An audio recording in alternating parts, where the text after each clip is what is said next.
네, 반갑습니다. AP투자연구소입니다. 8월 30일 오늘의 마감 증시 같이 한번 살펴보도록 하겠습니다.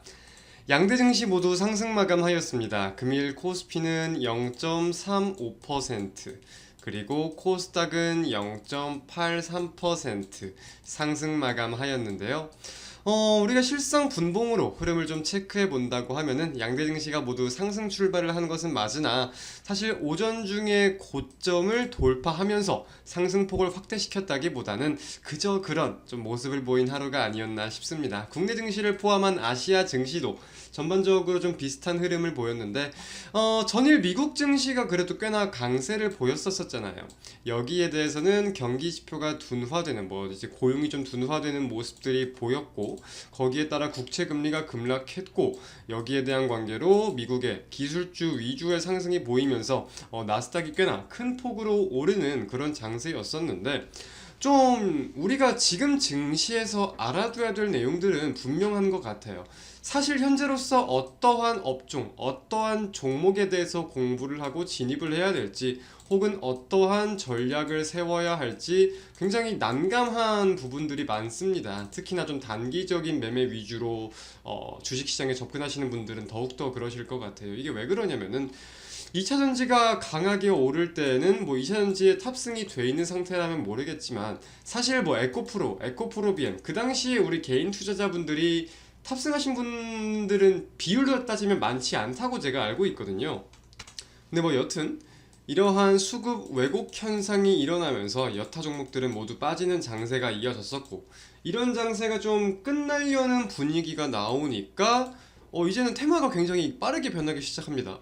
초전도체가 굉장히 강한 모습을 보였다가, 그 다음은 맥신, 그 다음은 양자 컴퓨터, 이런 식으로 변하는데, 다 신소재에 대한 내용을 가지고 테마 주도가 조금씩 변하고 있잖아요. 오늘도 로봇이든 AI든 올라간 업종들은 상당히 많기야 많습니다. 근데 여기서 주목해야 할 점은 이제 테마의 크기는 사실상 점차 줄어들고, 이 순환매라고 따져봤을 때, 혹은 수급이 이동하는 속도를 따져봤을 때 굉장히 빠르다는 거예요. 그러니까 연속성을 기대하기 힘든 부분들이 많다. 오늘 어떠한 테마군이 이만큼 떴다고 해, 재료가 세다고, 내일도 무조건 갈 거다, 이만큼은 아니더라도 조금이라도 갈 거다 라는 기대라기보다는, 오늘 이만큼 갔으니까 내일은 다른 테마로 이 수급이 옮겨간다, 이러한 분위기가 더욱더 어울리는 하루하루가 좀 이어지고 있다고 생각이 들거든요. 그래서 이런 부분들에 대해 좀 난감하게 여기시는 우리 단기 투자로 접근하시는 분들은 난감하게 여기시는 분들이 많을 것 같아요. 그리고 동시에 이 금리라는 키워드가 지금 끝나지 않고 있죠. 금리. 결국 파월 의장은 추가적인 인상을 할 수도 있다, 할 거다는 아니었습니다. 어찌 보면 가장 안전한 스탠스를 취했어요. 해도 되고 안 해도 되는 그런 스탠스를 취했습니다. 연준 같은 경우는 굉장히 높은 신용도를 보여야 될 수밖에 없는 기관이잖아요. 신용도가 하락하면은 사실 미국 금융에 대한 신용도가 하락하는 거니까, 그런 부분들에 대해서 이번 지금 밝히고 있는 스탠스들은 어떤 방향성을 취해도 굉장히 문제 소지되지 않을 만한 스탠스를 취하고 있다고 생각이 드는데, 그래서 결국은 또 경기 지표가 안 좋아지면 금리 동결 가능성, 증시 오르는 분위기, 그리고 경기가 좋은 지표들이 나오면은 금리 인상 가능성, 증시 빠지는, 이런 분위기가 나오고 있잖아요.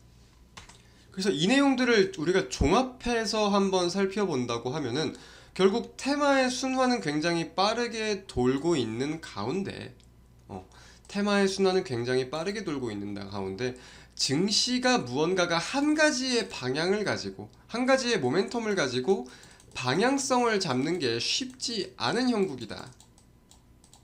그죠? 그렇기 때문에 내가 갖고 있는 게 있어도, 어느 정도 마이너스 폭이 좀 있는 게 있다고 하더라도, 이게 조금 오른다고 해서 무언가 상승을 더 기대하기도 힘들고, 근데 그런 와중에 이 테마의 연속성을 기대하기도 힘든 와중에 증시 자체의 방향성도 우리가 쉽사리 하루가 다르게 일희일비하고 있는 상황인, 이것을 우리가 분명히 인지해야 될 필요가 있겠다고 생각이 들거든요. 그래서 저 같은 경우는 이 경기가 평탄해지는 시기를 좀 확인을 할 수 있는 게 중요하겠다고 생각이 듭니다. 평탄이라는 표현 뭐 이제 좀 이라고 하면은 사실 사람마다 생각할 수 있는 관점들은 좀 다르겠지만 어느 정도의 연속성이 필요하다는 이 관점이 중요한 것 같아요. 연속성. 하루는 지표가 안 좋게 나오고 하루는 지표가 좋게 나오고 하루는 금리에 초점을 맞추고 하루는 경기에 초점을 맞추고 이런 식으로 모든 게 꼬여있는 이 실타래, 엉켜있는 실타래가 아니라 모든 그림이 스토리텔링이 이어져야 되는 그런 시기가 오는 게 중요하겠다. 우리가 좀 쉽게 투자를 하기 위해서는.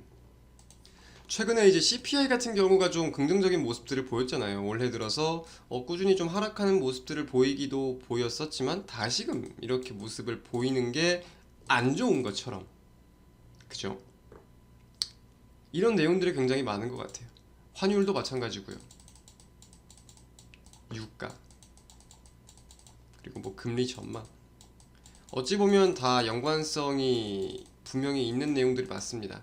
연관성이 있는 내용들이 맞는데 이렇게 증시를 좀 해석할 요소들이 굉장히 많고 하루하루 해석이 바뀌는 장세에서 좀 무언가가 하나의 길로 줄어드는 것을 우리가 확인하는 것이 굉장히 중요하겠다라는 말씀을 좀 전해드리고 싶었습니다. 특히나 우리 주린이 분들은 이런 장세에서 쉽사리 전략을 세우기는 쉽지 않을 거라고 생각이 들어요. 그래서 무조건적으로 강하고 공격적인 매매를 하기보다는 오늘은 이 테마가 가네, 오늘은 내일은 저거네, 모레는 저거네 하고 다 따라타기보다는 명백한 전략이 필요한 건데 그 전략에 대해서 증시의 흐름을 한번 잘 좀 따져 볼 필요가 있다 라는 말씀 드리면서 마치도록 하겠습니다. 감사합니다.